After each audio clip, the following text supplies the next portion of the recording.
Bienvenue dans Oser la reconversion, le podcast numéro 1 sur la reconversion. Je suis Claire Virose, ancienne avocate d'affaires, j'ai tout plaqué pour réaliser mon rêve. Et ça a été la meilleure décision de ma vie. Si toi aussi tu as choisi une carrière par défaut ou pour faire plaisir à ton entourage, tu te demandes ce que tu fais encore dans ton job, découvre ici chaque lundi des invités qui te ressemblent et qui ont osé la reconversion dans tous les domaines. Ils nous racontent leur success story pour, à ton tour, oser la reconversion. On me demande souvent quel est le meilleur moment pour se reconvertir. Le meilleur moment, c'est le plus tôt possible, car une reconversion, ça prend du temps. Ce que j'ai remarqué en interviewant les invités du podcast, c'est que les reconversions les plus réussies sont celles où les invités ont amorcé leur reconversion alors qu'ils étaient encore en poste. Je ne peux que vous encourager à lancer votre projet en parallèle de votre job actuel. Que vous ayez envie de lancer une boutique en ligne, de vendre vos services, de créer un portfolio ou encore de lancer un podcast, commencez maintenant. Commencez d'abord par vous créer un site web qui va faire la différence. Le site internet, c'est ce qui va professionnaliser votre activité et vous donner une légitimité sur le web. Parce que si vous voulez réussir, votre identité, c'est le plus important. Et la meilleure plateforme de création de sites web en ligne, c'est Squarespace. Squarespace permet de créer facilement, sans avoir à coder, un site professionnel, design et efficace en un minimum de temps, même pour les non-techniciens comme moi. D'abord, vous avez accès à un générateur de noms d'entreprise pour trouver un nom à impact. Ensuite, vous avez un outil de design qui intègre l'IA qui permet de générer une ébauche de site web à votre image en un temps record. Sur votre site, vous pourrez par exemple vendre vos produits, vos formations ou encore offrir la possibilité de prise de rendez-vous si vous vous lancez en tant que coach ou praticien. Vous pouvez même diffuser votre podcast en étant relié à iTunes. Et ensuite, pour gagner en visibilité et attirer des clients rapidement, vous avez un outil SEO intégré pour être bien référencé sur Google sans être un pro du métier, mais aussi à l'outil email pour créer votre newsletter et communiquer avec vos premiers clients. Faites de votre passion votre future carrière. 2025, c'est votre année. Concrétisez votre projet sur www.squarespace.com SQUARESPACE pour essayer gratuitement Squarespace pendant 14 jours et ensuite vous économisez 10% avec le code OLR10 sur votre première commande de site web ou de domaine. Squarespace.com. Je vous mets le lien dans les notes de l'épisode. Aujourd'hui, j'accueille dans Oser la reconversion Géraldine. Après avoir été chef de projet pour le salon ProWine, un salon professionnel du vin en Allemagne pendant 7 ans, Géraldine est devenue créatrice de contenu food et photographe culinaire. Elle partage ses recettes de cuisine saines et faciles à plus de 700 000 abonnés sous le pseudo La Cuisine de Géraldine. À 20 ans, Géraldine part faire un an d'Erasmus en Allemagne à Düsseldorf. Elle y rencontre l'amour et décide de s'y installer définitivement. En Allemagne, c'est la Frenchie à qui tout le monde pose des questions sur la cuisine et le vin. Et de cette image, Géraldine en fera une carrière puisqu'elle travaillera pendant 7 ans pour le salon du vin ProWine. Elle voyage à travers le monde pour découvrir les vignerons, sélectionner les exposants et promouvoir le salon. Jusqu'au Covid, qui stoppe totalement le salon pour lequel Géraldine travaillait. Elle se retrouve en chômage partiel et décide de lancer son blog La Cuisine de Géraldine et de partager des recettes de cuisine pour passer le temps. Aujourd'hui, Géraldine est créatrice de contenu food à temps plein. Elle a déjà partagé à sa communauté de plus de 700 000 abonnés plus de 250 recettes rapides et faciles, inspirées de la cuisine française et méditerranéenne pour cuisiner sain au quotidien. Géraldine va sortir son premier livre de recettes en avril. Alors avec Géraldine, on a évoqué sa vie en Allemagne, la place de la carrière des femmes en Allemagne, la place des femmes dans l'industrie masculine du vin, comment elle a partagé ses premières recettes pendant le Covid sans penser que cela pourrait un jour devenir son métier, les réticences de son entourage face à ce métier encore mal perçu de créateur de contenu, son organisation avec son assistante et la sortie prochaine de son livre. Mais je ne vous en dis pas plus et laisse place à ma conversation avec Géraldine. Bonjour Géraldine, bienvenue dans Oser la reconversion, je suis ravie de t'accueillir. Bonjour Claire, merci de m'avoir invitée.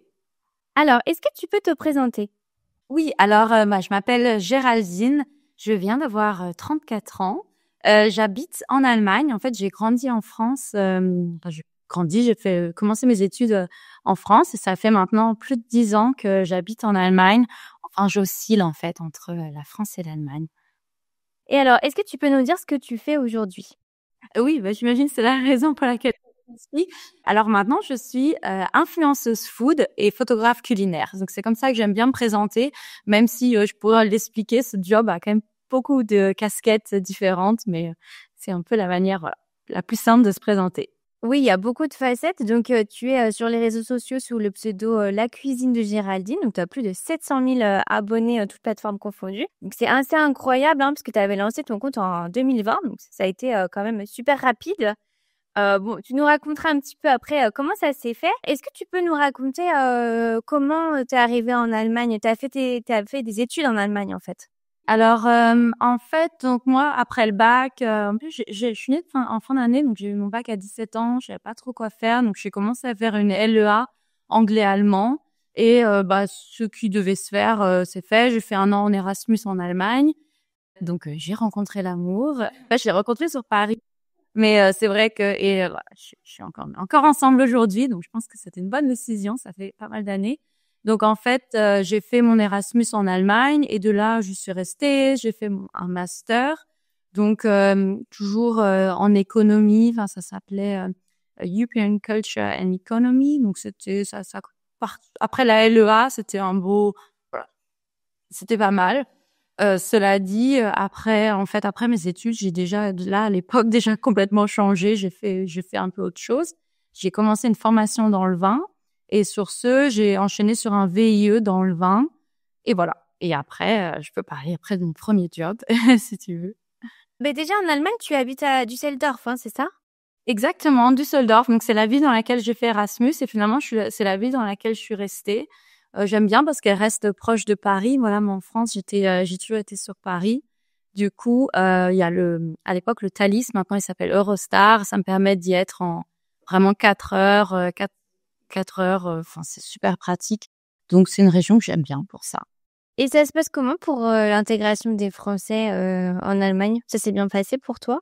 Oui, en fait, ouais, il y a pas mal de Français dans la région. J'ai tout de suite travaillé un petit peu à l'Institut français ou au consulat. Donc, en fait, j'avais tout de suite été en lien avec d'autres Français. Et ça, c'était vraiment super pratique. Et encore aujourd'hui, vraiment, j'ai pas mal de connaissances françaises ici sur place. C'est une région, voilà, pas si loin de la frontière. Donc, pour ça, moi, je conseille à tout le monde. Rien à dire là-dessus. Ça, c'est très bien.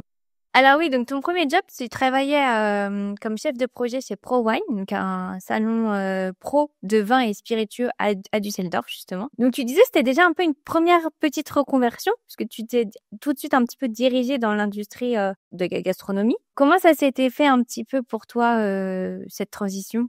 Exactement. Bah, en fait, je pense comme beaucoup, à la fin de mes études, j'étais bon, bah, OK, j'ai fait des études, mais maintenant, qu'est-ce qu'on en fait? Et j'ai remarqué que j'avais besoin, ça me gênait pas de travailler dans un bureau. Je n'étais pas quelqu'un à dire, j'ai pas envie de travailler dans un bureau, j'ai envie de faire autre chose. J'avais envie de travailler dans un bureau, mais j'avais envie de travailler pour un produit, un sujet qui me parle. Et la gastronomie, en fait, ça a tout de suite été, ça a tout de suite été ça. Alors, pas trop gastronomie comme aujourd'hui. Du coup, c'était plus le vin, mais qui est évidemment autour du milieu de la gastronomie. C'est vrai que ça joue un rôle quand on est français ou française à l'étranger. Eh ben, on a tout de suite cette aura que tout ce qui est autour de la gastronomie, du vin, du savoir-vivre, eh ben, on a tout de suite un petit plus, quoi. Et moi, c'était le cas en Allemagne quand je parlais avec mon accent français, bah, tout de suite, c'était comme si, OK, elle a un accent français, elle doit être experte en vin.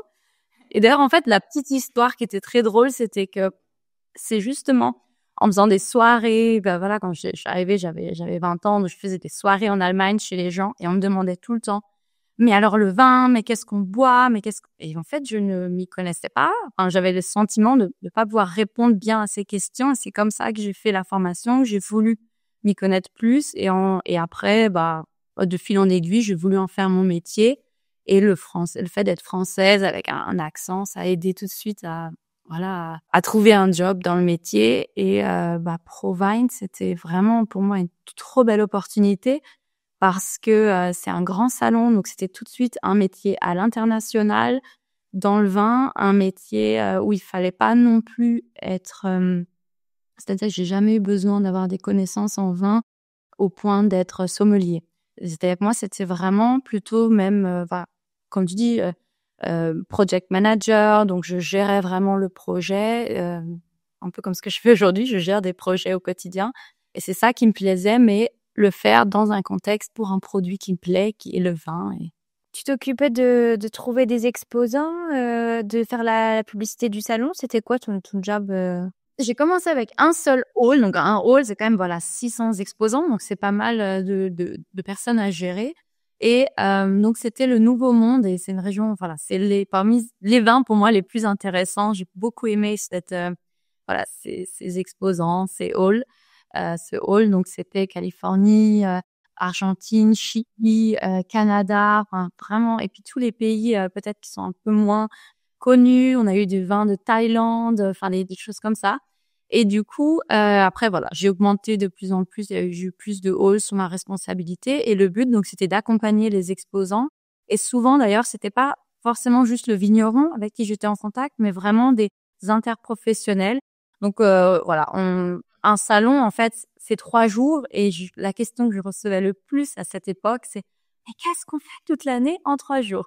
Ben, moi, j'aime bien répondre, écoutez, si vous avez pour les gens qui ont déjà organisé un mariage, c'est une journée et on peut y passer 1 an d'organisation, Voire 2, hein, parfois. voire 2.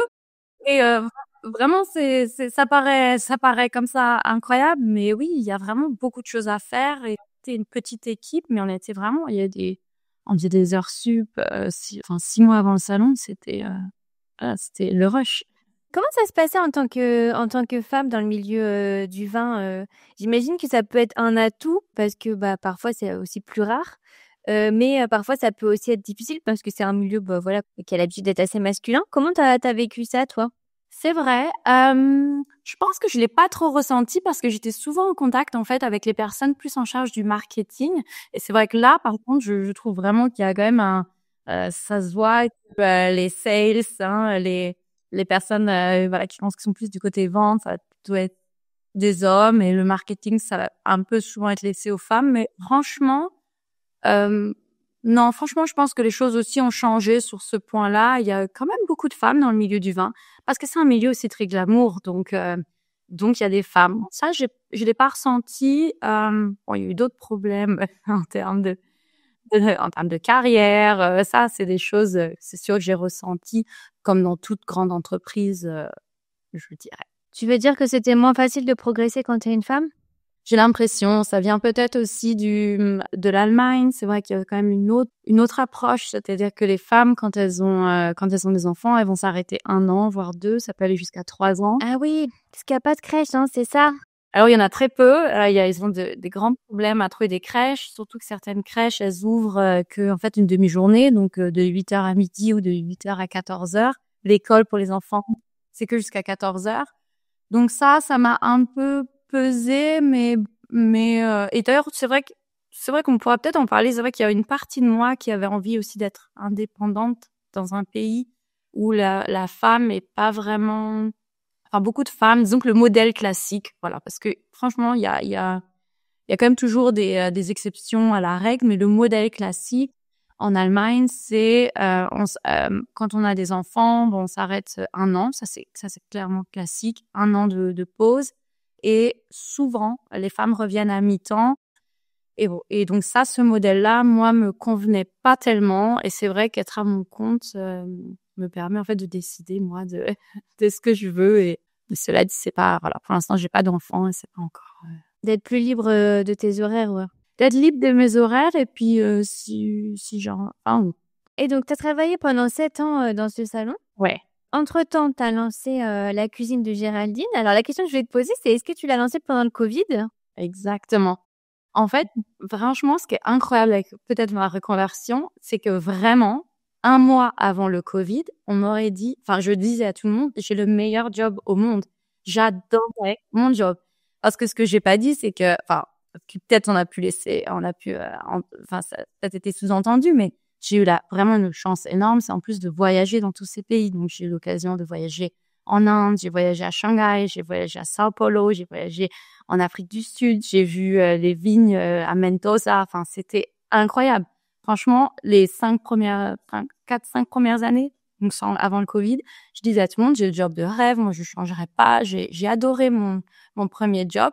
Et vraiment, il y a une coupure, mais tellement nette, parce que du jour au lendemain, en fait, le salon Provine 2020 devait avoir lieu. Si je me souviens bien, il faut que je me rappelle des dates, mais genre le 17-18 mars ou 18-19 mars. Donc, on était vraiment, le salon était sur le point d'avoir lieu. Comme je parlais, c'était la période où on était dans le rush on travaillait énormément et du jour au lendemain, on commence à avoir des problèmes. Ça a commencé, je me rappelle très bien, en Italie, les exposants italiens qui envoyaient leur vin et qui demandaient, ils ont même demandé, est-ce que vous pensez qu'on va avoir le droit d'être là? Parce qu'il y avait, je sais pas si vous vous souvenez, mais tout au début, il y avait cette peur on pensait que voilà, mais ça a commencé en Italie, que les Italiens ne pourraient pas venir. Et après, ça s'est très vite fait. On a très vite compris que ça allait de toute façon tous nous impacter. Et le salon, vraiment, donc du jour au lendemain, on a dû l'annuler, ce qui a été désastreux pour beaucoup d'exposants qui ont perdu beaucoup d'argent parce qu'il y avait des frais qui avaient déjà été engagés à une semaine d'un salon. On a engagé déjà beaucoup de frais pour le transport des vins, les hôtels, etc. Et donc la participation au salon, je vais pas rentrer dans les détails, bon tout n'a pas été tout n'a pas été perdu pour les exposants, mais quand même il y a eu quand même de gros problèmes et ce qui a été pour moi pas très, ce qui a été une situation assez inconfortable, c'est que finalement j'étais la personne à qui on pouvait se plaindre et donc c'était un job que j'adorais, qui était vraiment positif dans l'organisation d'un événement où tout le monde était content, à vraiment des mois de SAV, quoi. plaintes, ouais, SAV, plaintes et puis moi je comprenais la situation, mais on savait rien faire. Donc ça a été une partie, puis l'autre partie, ça a été que on nous a mis en chômage partiel, donc sur ça.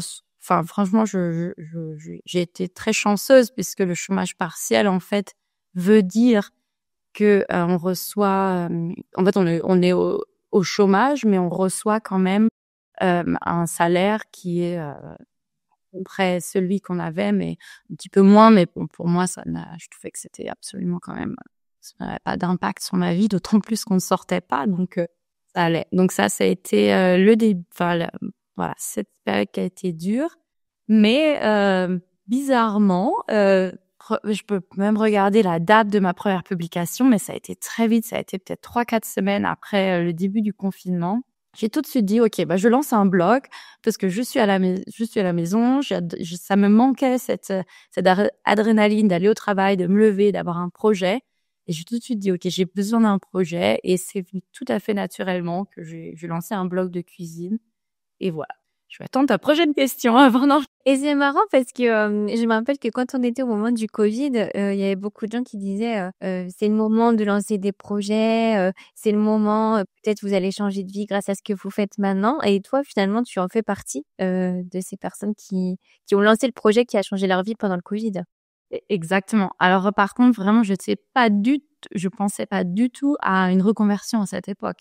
Moi, je pensais encore que le Covid, ça allait passer et que mon quotidien allait revenir. Parce que, encore une fois, j'ai pas changé par frustration d'un autre job. Et c'est ça que, je me dis, je suis contente que ça s'est pas passé par quelque chose de négatif, mais ça a juste été dans le positif. C'est-à-dire que j'aimais bien, j'ai toujours aimé cuisiner. Puis j'ai commencé à poster et puis sans vouloir en faire un... Voilà, je ne voulais pas forcément vivre de ça. C'était vraiment juste pour passer le temps, pour m'apporter quelque chose au quotidien que j'avais plus à cause du travail. Et voilà. Donc c'était ça. Ce qui est marrant, c'est quand je revois dans le passé, je me rappelle avoir toujours dit, mais il faudrait vraiment écrire un blog. Dès que je voyageais, je disais, il faudrait écrire un blog avec le voyage. Ou dès que je faisais un truc, je parlais toujours de faire un blog. Et moi, c'est qu'après, en fait, quand j'ai fait blog, je me suis rappelé que j'avais déjà eu l'idée avant. Et alors, d'où ça te vient cette passion pour la cuisine? Alors, ça, je pense, ça a toujours peut-être toujours un peu fait partie de moi. Quand j'étais dans le vin, déjà, j'adorais bien manger, j'adorais les bonnes choses. J'ai grandi dans une famille aussi où on aime bien manger. Ma maman a toujours cuisiné à la maison et très tôt, je l'aidais en fait. Moi, je rentrais de l'école et je disais, ma maman, qu'est-ce qu'on mange ce soir? Tiens, j'ai une idée. Elle était pas encore habituée à ça, mais moi, j'allais sur Internet déjà, je regardais des recettes et je disais, voilà, je l'imprimais, je disais, tiens, on a qu'à essayer ça ensemble. Alors, j'ai fait beaucoup d'erreurs, beaucoup de choses qui n'ont pas fonctionné, mais ma mère était très patiente et voilà, on faisait ça ensemble. Et puis ici, quand j'étais assez jeune, donc je me suis installée en Allemagne, pareil, j'ai toujours cuisiné. Je n'étais pas vraiment du genre à aller chercher à manger, à emporter tous les soirs. J'ai vraiment tout aimé cuisiner. Et puis partager, ça a été aussi, c'est-à-dire qu'au-delà de cuisiner pour soi, j'ai toujours aimé inviter, voilà, avoir des gens à la maison, leur faire à manger. C'est tout ce côté, voilà, qui me plaît. Et comment ça s'est passé quand tu as fait ton premier post? Est-ce qu'on te voyait déjà? Parce que c'est toujours un petit peu le sujet au début, on n'ose pas forcément se poster sur les réseaux. Est-ce que toi, tu t'es tout de suite affichée ou est-ce que tu as filmé ta recette? Est-ce que tu te rappelles un peu de tes premiers posts? Non, alors à l'époque, le visage n'était pas vraiment, on postait pas vraiment de visage. Mais c'est vrai qu'assez tôt, j'ai commencé à filmer un peu dans une cuisine. Alors à l'époque, fallait faire, c'était les vidéos en accéléré. Aujourd'hui, c'est plus du tout à la mode. Et du coup, je mettais mon portable et je cuisinais, mais ça pouvait durer 15 minutes. Et après, j'accélérais tout ça et je mettais ça sur les réseaux. Mais ça, c'était vraiment en 2020. Et il y a une ou deux vidéos comme ça qui avaient un peu fonctionné. Après, il s'est vraiment passé beaucoup de choses. Et ce que je me dis et ce que je peux vraiment conseiller à tout le monde, c'est faut faire et pas vraiment trop se poser, dire ah non mais c'est pas parfait, etc. Parce que mes premières photos, mais c'était vraiment, alors, quand je les regarde aujourd'hui, je me dis c'était catastrophique. Mais je dis heureusement, heureusement je me suis pas, ou j'ai je sais pas, peut-être une petite confiance en moi à cette époque. Je me dis heureusement que je l'avais pour poster sans trop de choses qui se passent par la tête en fait. Et ça, c'est peut-être d'ailleurs un truc qui se perd un peu. Plus on a de followers, on devient très est-ce que je poste ça comme ça?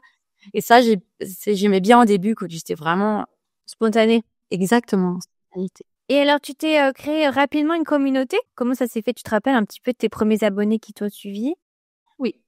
Moi, je dirais qu'il y a quand même deux phases. Il y a eu deux phases dans ma reconversion, ou plutôt deux phases dans la cuisine de Géraldine.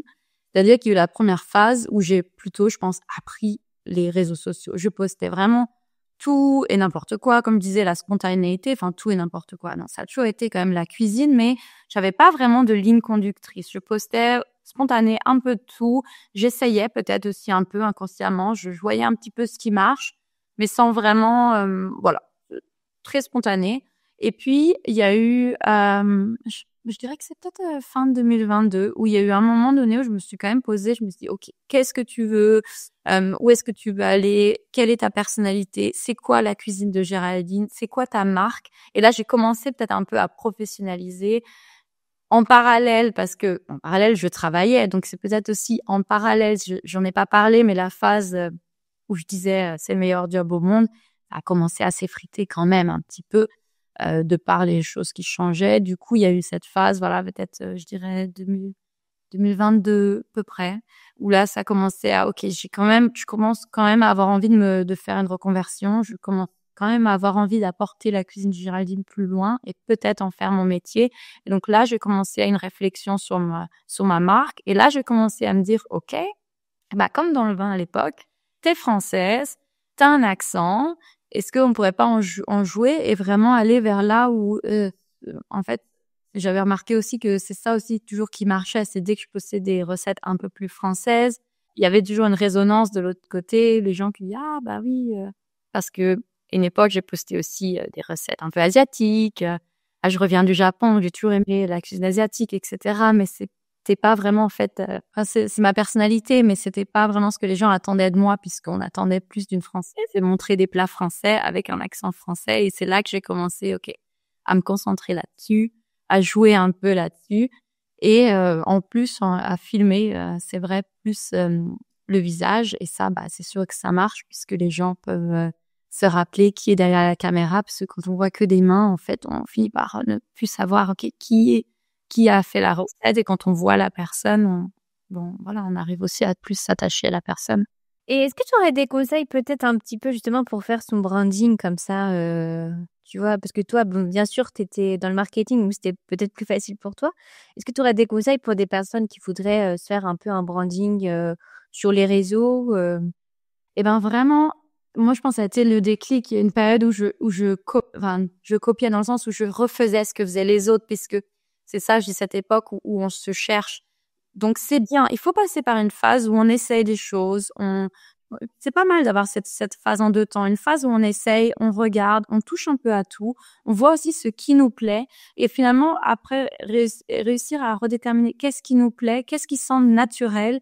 Et c'est là qu'on va retrouver sa marque. Et c'est vraiment hyper important de rester naturel, de rester soi-même, là, c'est l'exemple assez simple, entre guillemets. Je suis française, j'habite à l'étranger, donc je monte la cuisine française, mais on peut vraiment réussir à retrouver d'autres choses. En fait, je pense qu'il faut voir la personne, parler avec la personne pour arriver à dire, OK, ça, c'est ta marque et ta ligne conductrice, mais c'est vraiment ça, je pense qu'il faut une phase un peu où on cherche à tout, voir ce qui nous plaît, ce qui nous paraît le plus simple et le plus naturel, et après creuser et ne pas hésiter à aller dans la niche, parce que de plus en plus aujourd'hui, on est de plus en plus nombreux sur les réseaux sociaux. Il faut vraiment trouver sa niche, et c'est ça qui va après. Voilà. Moi, j'évite par exemple aujourd'hui de poster. Voilà, je me disais, je rentre du Japon. La dernière fois, j'ai posté comme je faisais mon matcha latte, c'était juste en story, mais je vais peut-être pas en faire un reel. Je vais peut-être pas en faire toute une recette, puisque je ne pense pas que je suis la plus légitime pour expliquer comment faire un matcha latte. C'est pas vraiment dans ma ligne conductrice. Donc, faut se forcer aussi peut-être à dire non, ça je laisse à quelqu'un d'autre. Et je reste sur une ligne. Oui, ça peut être frustrant aussi parfois de se dire que des choses que tu aurais envie de partager, tu les partages pas parce que c'est pas dans ta ligne finalement. Oui, bon, c'est pour ça que les stories sont bien. Moi, j'utilise les stories pour ça. C'est-à-dire, c'est le moment où il y a pas de code, il y a pas vraiment de ligne éditoriale. C'est la spontanéité. Et après, si je vois vraiment qu'il y a pas mal de réponses, que les gens sont vraiment, voilà, intéressés, bon, je pourrais y réfléchir. C'est peut-être un peu le test. D'ailleurs, Instagram a lancé ces fameux reels que l'on peut tester. Je l'ai pas encore fait, mais je voulais le faire parce que ça, c'est pas mal pour ce genre de choses. Oui, les reels que tu testes auprès des personnes qui ne sont pas abonnées. Voilà, ça, c'est pas mal. On peut tester ce genre de choses. Comment ça s'est passé quand ton travail a repris? Parce que donc là, tu étais en plein dans la cuisine de Géraldine. J'imagine que tu y prenais goût. Et puis d'un coup, ton travail reprend. Donc tu aurais pu abandonner la cuisine de Géraldine à ce moment-là, te dire bon bah voilà, la petite parenthèse est terminée. Comment ça s'est passé ce moment-là? Ouais, ça a été dur, surtout que c'était beaucoup de travail et arriver à gérer les deux, c'était très dur, mais je sais pas comment je faisais, mais je pense que je faisais même autant de vidéos que ce que je fais aujourd'hui. Bon, j'ai réussi d'une manière ou d'une autre à continuer à alimenter mon compte. Je pense qu'il y a à aucun moment j'ai voulu abandonner. Ça, je peux vraiment le dire. Je crois qu'à aucun moment, une fois que j'avais commencé, j'avais envie d'arrêter. Donc ça, c'était bien. Et j'ai toujours fait vraiment avec plaisir. C'était dur parce que j'avais envie, mais que parfois j'avais du mal à trouver du temps. Mais j'ai toujours eu envie quand même de continuer. Non, il y a eu comme une phase qui a été assez longue, pour moi en tout cas. Je dirais au moins 1 an et demi de réflexion au moment où vraiment j'avais envie d'en faire mon métier. Mais il faut parler aussi de l'aspect financier. Où, au niveau financier, je n'étais pas encore là où je voulais être. Et ça a été long, avec en plus beaucoup de doutes, puisque quand même c'est un métier nouveau. Donc dire ok, j'ai eu un contrat avec un client, un contrat avec un deuxième client, mais est-ce que je l'aurai l'année prochaine? Donc est-ce que je peux abandonner un métier sur 1 ou 2 contrats qui arrivent? Est-ce que c'est raisonnable? Donc ça pour moi ça a été très long. Je sentais que j'en avais envie, mais on parlera peut-être. J'ai pas vraiment eu peut-être un entourage qui m'a dit vas-y fais-le. Donc il a fallu vraiment que je me prouve à moi-même et que j'atteigne mes objectifs financiers. J'ai à chaque fois des objectifs où là je me suis dit ok, on tente. C'est vrai que c'est difficile parce que il y a une phase en fait où tu es obligé un peu de te mettre à temps plein dans ton projet pour que ça décolle, mais sans savoir si vraiment ça va décoller, et donc tu as un espèce d'entre-deux qui est un peu compliqué. Ah oui, cette phase d'entre-deux, ça a été la plus dure, mais je suis contente de l'avoir passée en fait. Il y a eu, alors pour revenir donc il y a eu la phase. Donc au début, la première année, pas de revenus, je teste, je m'amuse.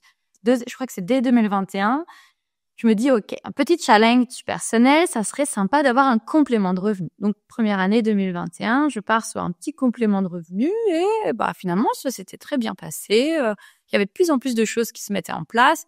C'est encore plus, du coup, c'est encore plus sympa. On a encore plus d'énergie, on a encore plus l'envie parce que les premiers revenus. Et donc, 2021, j'étais encore un peu en complément de revenu. 2022, je vois que les clients reviennent, que les choses se refont, que ça revient, que je refais finalement le même chiffre d'affaires qu'en 2021, plus, parce qu'il y avait des petites choses en plus. Donc là, ça commence à devenir très intéressant. Et là commence vraiment la réflexion de se reconvertir. Et fin 2022, ouais, et je pense que 2023, ça a été l'année où... Alors ça, j'ai eu la chance aussi, j'ai demandé en 2023, mais finalement, ça n'a pas duré très longtemps.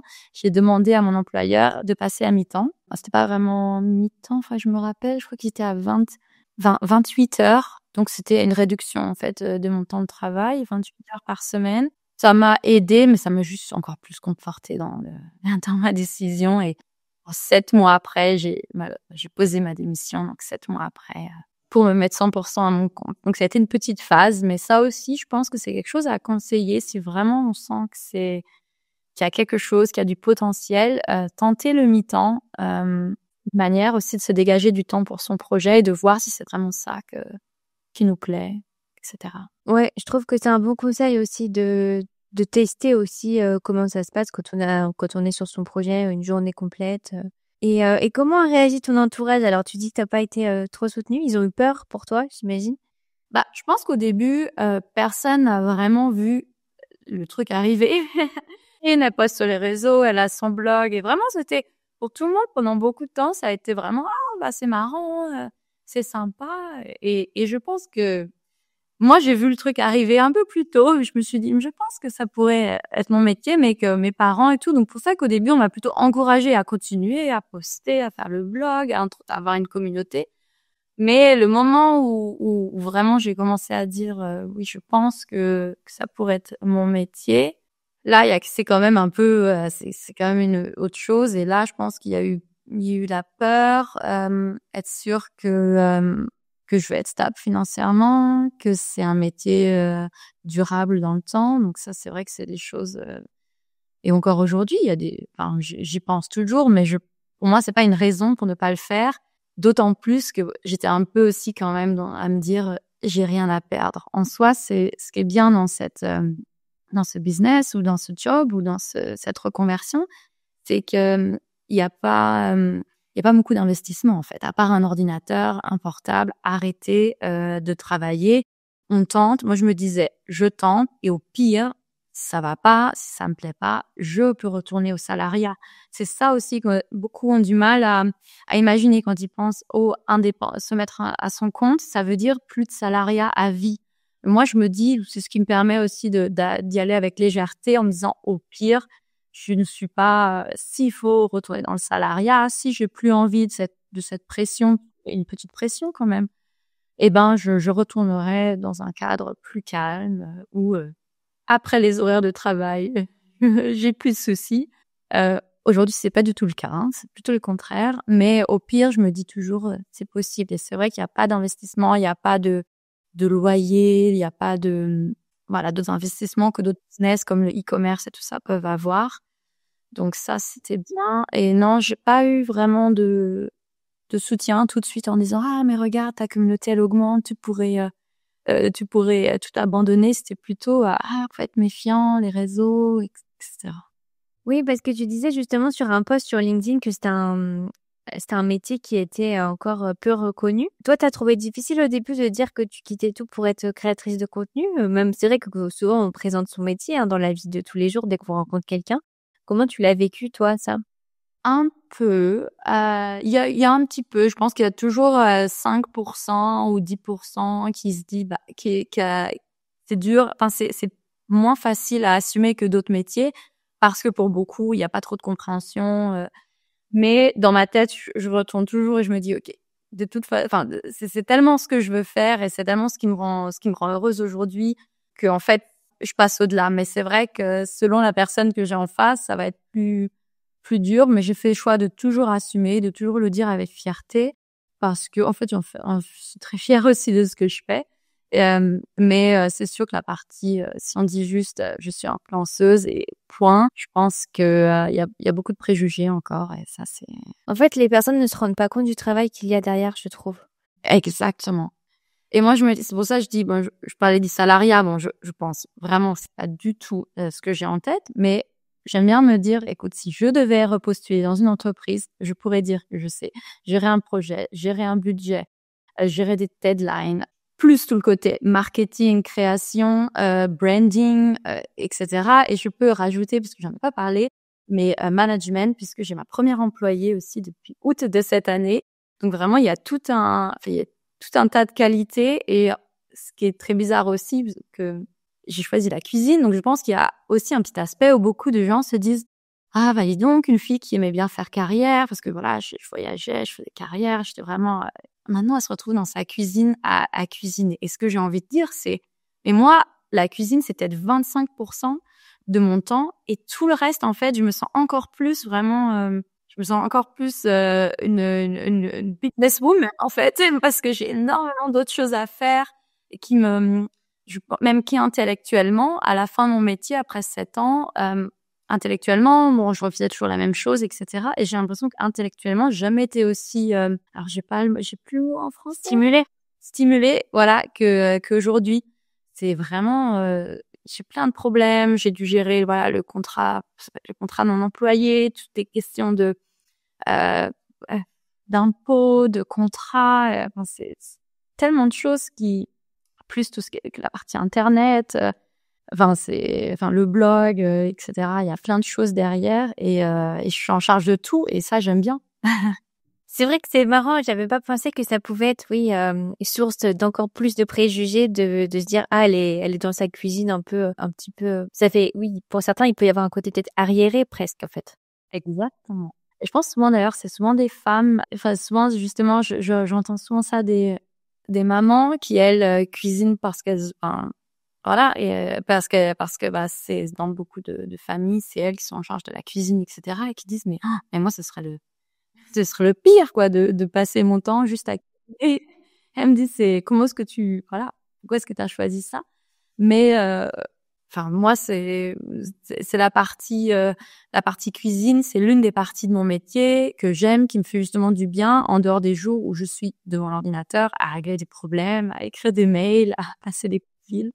Est-ce que tu peux nous expliquer un petit peu comment ça se passe, les collaborations avec les marques, avec quel type de marque tu travailles, et puis voilà, comment tu gagnes ta vie aujourd'hui? Alors, ce que beaucoup de gens peut-être tout d'abord ne savent pas, ou ce qui n'est peut-être pas le cas de toutes les influenceuses, c'est que j'ai aussi toute une partie blog et site internet, ce qui était très important. Du coup, ça, c'est vraiment une source de revenus, et qui est assez importante. C'est-à-dire que donc toutes mes recettes que je poste sur les réseaux, sont également sur un site traduit en 3 langues, parce que donc je parle allemand et anglais couramment. Du coup, je traduis en 3 langues, et ça rapporte, en fait, ça génère du revenu grâce aux publicités que l'on voit. Alors, il faut toujours faire attention à pas avoir trop de publicité, mais il y en a un peu, puisque aujourd'hui sur Internet, il y a très peu de choses qui sont en soi gratuites. C'est soit on a un petit peu de publicité, soit voilà, sur le contenu. Et voilà. C'est comme ça que ça marche sur Internet. Et ça, je trouve à la limite que d'ailleurs, c'est la partie que j'aime de revenus qui me plaît le plus, parce que je suis complètement libre dans la création. C'est vraiment, puis si un jour je suis malade et que j'ai une semaine où j'ai pas le temps, peut pas cuisiner, le blog, en fait, c'est pas grave, il Fonctionne toujours. Et c'est un revenu assez intéressant. Et ça, c'est aussi, si les personnes veulent se lancer dans les réseaux sociaux, je peux vraiment juste conseiller d'essayer d'avoir une autre plateforme parce que là, c'est la plateforme qui m'appartient. J'ai aussi 12 000 abonnés, donc qui, eux, sont vraiment des abonnés directs. D'ailleurs, tous ceux qui me suivent, je vous invite à abonner ma newsletter, parce que c'est vraiment la manière d'être en contact le plus direct, sans l'intermédiaire d'une plateforme. Donc ça, c'est une source de revenus qui est très importante. Et l'autre source de revenus, ça va être les coopérations. Donc là, il y a plusieurs marques avec lesquelles je travaille. Une marque que je veux bien citer parce que c'est une des marques qui m'a accompagnée depuis le début. En fait, c'est pas vraiment une marque, c'est un magazine. Donc, c'est le Taste France Magazine, qui est un magazine financé par le ministère de l'Agriculture français. Et donc ça, moi, c'est l'une des coopérations qui me plaît le plus parce que vraiment, le but de ce magazine, c'est de promouvoir la culture culinaire française à l'étranger. Donc, c'est vraiment exactement, ça s'inscrit dans ma ligne. Et on fait pas mal de choses ensemble. Parfois, je travaille juste sur des AOC ou des produits. C'est-à-dire que cette année, j'ai fait toute une campagne autour de l'abricot français pour vraiment dire, quand on est à l'étranger, acheter des abricots français, c'est les meilleurs. Ou bien j'ai fait aussi dans un autre cadre, mais une campagne sur les fromages de chèvre français. Donc aussi, financée par l'interprofessionnel. Et ça, c'est des campagnes que j'adore puisque ça correspond exactement à ce que je veux faire parvenir. Et le reste, ça va être des marques. Et j'ai la chance aujourd'hui, grâce à ma communauté qui est assez importante, de choisir les marques. Après, ça a toujours été le cas. J'ai toujours eu des marques qui me plaisent, mais là encore plus des marques où vraiment je me reconnais dans ces marques. Donc, je travaille avec de la fleur de sel, des confitures. Et donc, voilà. Comment ça se fait? Souvent, aujourd'hui, j'ai quand même la chance, je suis souvent approchée par les marques, puisque de fil en aiguille, mais c'est pas forcément en fait c'est sûr, c'est grâce au nombre d'abonnés, mais il y a aussi beaucoup en fait de bouche à oreille. Faut pas toujours penser qu'il y a que le nombre d'abonnés, c'est vraiment aussi du bouche à oreille de gens que j'ai rencontrés sur un événement, qui en parlent à quelqu'un d'autre, et c'est plutôt comme ça que souvent que j'ai trouvé mes clients. Il y a aussi vraiment un réseau à se faire. Et peut-être l'autre chose importante qu'on m'a dit quand j'ai commencé, qu'il faut vraiment toujours garder en tête, au-delà des abonnés, il faut toujours, franchement, c'est la professionnalité. Et moi, c'est ce que j'essaie vraiment de donner aux clients. Être professionnelle, une influenceuse, il faut qu'elle soit professionnelle, ou un influenceur. Dans l'influence, il faut qu'on soit professionnel. Le client demande un devis, il faut le fournir assez vite parce que lui, il a aussi des deadlines à respecter. Donc, être professionnel, livrer à temps, être clair sur les conditions, etc. C'est vraiment toute cette professionnalité que moi, j'essaie vraiment de m'y tenir. Parce qu'au-delà des followers, c'est ça aussi que les marques, elles attendent, c'est que ce soit agréable de travailler ensemble. Oui, ça c'est vrai que c'est un bon conseil parce que souvent justement dans les milieux créatifs, c'est ça qui va faire la différence parce que voilà, c'est vrai qu'il y a beaucoup de personnes qui sont créatives, qui sont un peu moins organisées, qui ont un peu plus de mal avec l'administratif. Et quand nous justement on a ce côté administratif, organisé, professionnel, et puis voilà, tu as l'habitude de gérer des projets, en face, c'est apprécié et les clients reviennent en fait. C'est ça. Moi j'ai l'impression que il y a des clients qui ont aussi apprécié aussi des dernières minutes. Ah, on a un événement, est-ce que tu pourrais venir à la dernière minute? Et hop, je dis oui, j'essaie de bouger mes choses. Du coup, tout ce qui est, par exemple, ce que je fais pour le blog, hop, je peux le bouger parce que ça, c'est moins prioritaire par rapport aux clients. Comment ça se passe avec ton employée alors? Qu'est-ce qu'elle fait avec toi? Et puis, comment ça se passe entre vous? Oui, alors il y avait aussi en fait, c'est comme ça que ça a commencé. Donc cette année, j'ai une troisième source de revenus, c'est en fait mon livre. Donc je sors pour cette année, c'est un de mes rêves, je sors un livre de cuisine. Donc ça aussi, beaucoup pensent que, il y a quand on a un contrat avec une maison d'édition, on a aussi une petite avance. Donc ça permet aussi de générer un revenu. Et en fait, c'est dans ce cadre que j'ai commencé à faire appel à mon employée. Donc on a testé. Elle était en train de terminer ses études et elle avait quelques semaines comme ça de libre. Et donc, dans le cadre de de la rédaction de mon livre, j'avais besoin de quelqu'un pour m'accompagner parce qu'on a fait tester en fait les recettes à un groupe de ma communauté. En fait, j'ai fait un appel de savoir qui serait intéressé par tester les recettes du livre en exclusif pour faire des retours et pour que je sois sûre que la recette fonctionne partout dans le monde, dans différentes cuisines, etc. Du coup, j'étais tellement débordée, j'avais la deadline du livre, vraiment quelques semaines. Enfin, il me restait plus beaucoup de temps. Fallait que tout soit vraiment chronométré. Et je sentais que soit j'abandonnais le projet de ne pas faire tester les recettes, soit je faisais appel à quelqu'un. Et donc j'ai testé. Donc on a fait ça ensemble. Ça s'est très bien passé.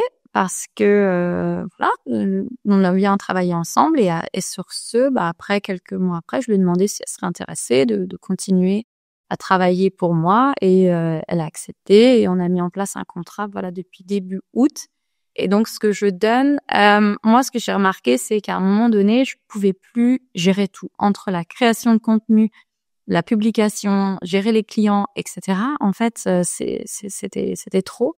Plus la rédaction sur le blog, la publication sur le blog. Et du coup, dans ma tête, j'ai dû revoir un peu qu'est-ce que je pourrais déléguer. Et donc, on a mis en place, je travaille beaucoup avec Notion, que j'adore. Si quelqu'un veut des conseils, n'hésitez pas à me demander, j'adore Notion.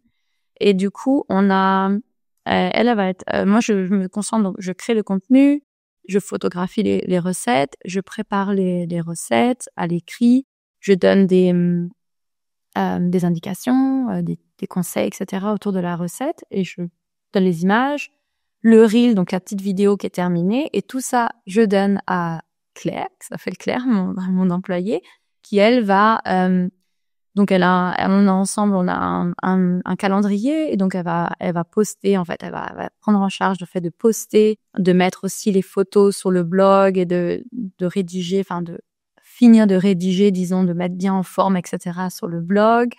Il y a toute cette partie-là. Donc ça, c'est une partie qui elle-même, donc elle est à mi-temps, pas tout à fait à temps plein, parce que pour l'instant, ça nous convient bien toutes les deux comme ça. Mais sur 20 heures par semaine de son côté, plus moi à 100%, franchement, c'est pas trop pour poster. Je crois j'essaye de faire 2 à 3 maximum nouvelles vidéos par semaine. Donc c'est pas non plus énorme, mais tout ça c'est rédigé, etc. Et donc elle va m'aider aussi avec les clients, avec d'autres projets pour la sortie du livre. Là on a un nouveau projet, c'est-à-dire que voilà, on a un petit projet en plus autour de, je vais pas le dire, comme ça ce serait une surprise autour de le livre. Et donc voilà, c'est des petites choses que, en fait, tout simplement, si j'étais seule, j'aurais pas fait. Donc il y aurait eu moins Et oui, c'est vrai qu'on n'en a pas trop parlé, mais donc ton livre sort en avril et il est déjà en précommande, donc je le mettrai dans les liens pour les auditeurs qui voudraient le précommander. Et donc est-ce que tu peux nous présenter rapidement ton livre? Oui. Alors aussi peut-être plus ce qu'on n'a pas dit, c'est vrai que moi je poste tout en anglais, voilà. L'idée c'était vraiment quand j'ai commencé, encore une fois, tout était spontané. L'idée c'était j'ai mes amis en France, mes amis en Allemagne, tout le monde parle anglais, donc je me lance en anglais, comme ça tout le monde peut comprendre. Donc ça c'était ce qui fait que du coup j'ai une communauté qui est présente en Allemagne, en France, mais aussi aux États-Unis. Et du coup j'ai été approchée par une maison d'édition américaine, Rockpoint, que je remercie. Donc ils m'ont contacté et on a décidé ensemble de rédiger le livre. Donc le sujet c'est moi, enfin, le thème du livre c'est moi qui l'ai donné, toutes les recettes, etc. Ils m'ont accompagné dans ce projet. Et donc, c'est un livre de plus de 70 recettes, donc autour de la cuisine française, mais de manière un peu plus moderne. Peut-être la particularité du livre, c'est qu'il y a beaucoup de recettes végétariennes. C'est-à-dire que souvent, les recettes, les livres de cuisine française sont assez lourds, riches, très axés sur la viande. Et là, ça va être un livre beaucoup plus frais, moderne, jeune, avec des recettes toujours assez simple dans le sens où tout le monde peut les faire à la maison. C'est vraiment le livre qu'on peut avoir. Soit quand on reçoit des invités, il y a quelques super recettes qui prennent un peu plus de temps, mais souvent, moi, j'aime bien les recettes où on prépare, après on met au four et on attend et quand les arrivés arrivent, on peut sortir et tout est prêt. Et puis, il y a des recettes du quotidien, voilà, pour vraiment au quotidien, trouver des petites inspirations pour que, voilà, impressionner ses invités sans forcément donner trop de mal, ouais. En tout cas, ça donne envie. Alors, j'imagine que tu as réalisé pas mal de rêves professionnels, surtout avec ce livre qui arrive. C'est un grand rêve, hein, j'imagine. Est-ce que tu en as d'autres? Est-ce que tu pourrais peut-être nous dire quel est ton plus grand rêve professionnel? Je m'attendais à cette question. Je sais, j'ai pas beaucoup encore de podcasts pour pas copier. Et après, je vais tous les écouter parce que ça me donne trop envie. Mais j'ai réfléchi à cette question et je pense que aujourd'hui, mais vraiment aujourd'hui, on est fin janvier 2025. Je ne sais pas pour l'instant quoi répondre. C'est-à-dire que j'ai réalisé beaucoup de rêves l'année dernière, le livre, avoir une employée, Et aujourd'hui, je pense que cette année, la seule chose que je veux, c'est déjà stabiliser tout ça, être sûr que tout fonctionne, vraiment travailler sur une organisation encore plus smooth, encore plus bien structurée, de manière à ce que je me dégage du temps libre et que vraiment je sois dans le Profiter un peu plus, peut-être. profiter. Ça a été, j'y travaille, ça va de mieux en mieux, mais j'ai envie vraiment de prendre mon temps et que les choses consolider en fait tout ce que j'ai fait. Alors je veux bien si on repose la question dans un an. Pour l'instant, j'ai vraiment juste mon rêve, c'est juste pour l'instant que tout ça s'arrête pas. Et est-ce que tu as pensé à peut-être donner des masterclass de cuisine ou faire peut-être un peu plus de présentiel? Ouais, j'y ai pensé, mais j'ai encore du mal à trouver comment le faire. Je fais certains événements en présentiel, mais c'est vrai que ça c'est encore tout un niveau, voilà, une nouvelle dimension et voilà. Pour l'instant, je ne sais pas encore.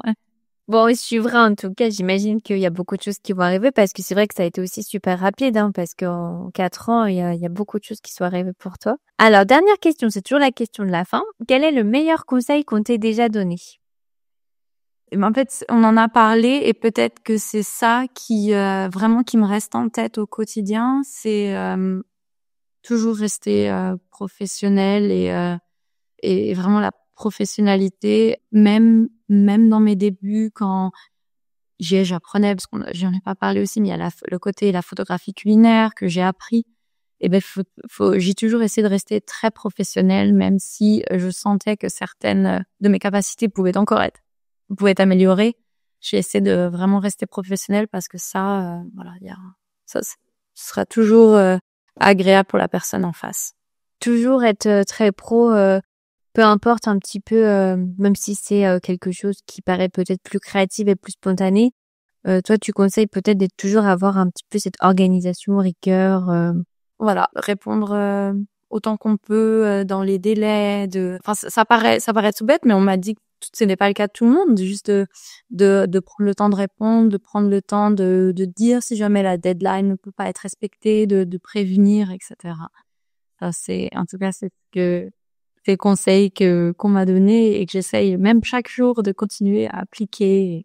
Oui, finalement, c'est un job comme un autre, hein, créateur de contenu. Et je sais pas, je t'ai pas demandé, mais juste petite dernière question. Est-ce qu'il y a quelque chose qui t'a surprise dans le métier de créatrice de contenu quand t'es passée à temps plein? Est-ce qu'il y a quelque chose que toi, t'avais pas imaginé avant de te lancer?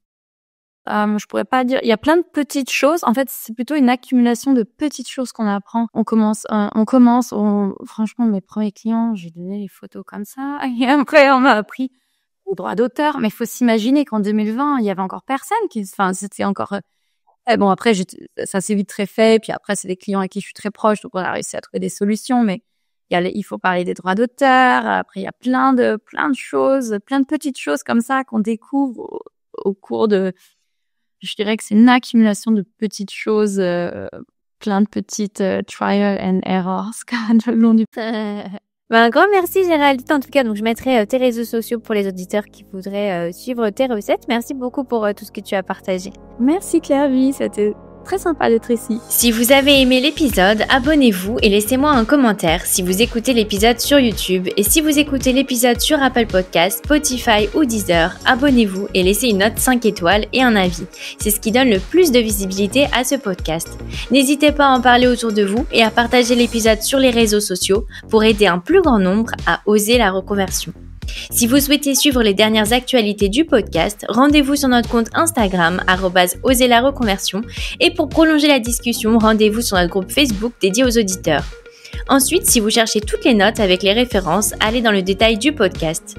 Si vous souhaitez devenir annonceur, me proposer un invité ou me poser des questions, je serai ravie d'y répondre par mail à l'adresse partenariat@oserlareconversion.com.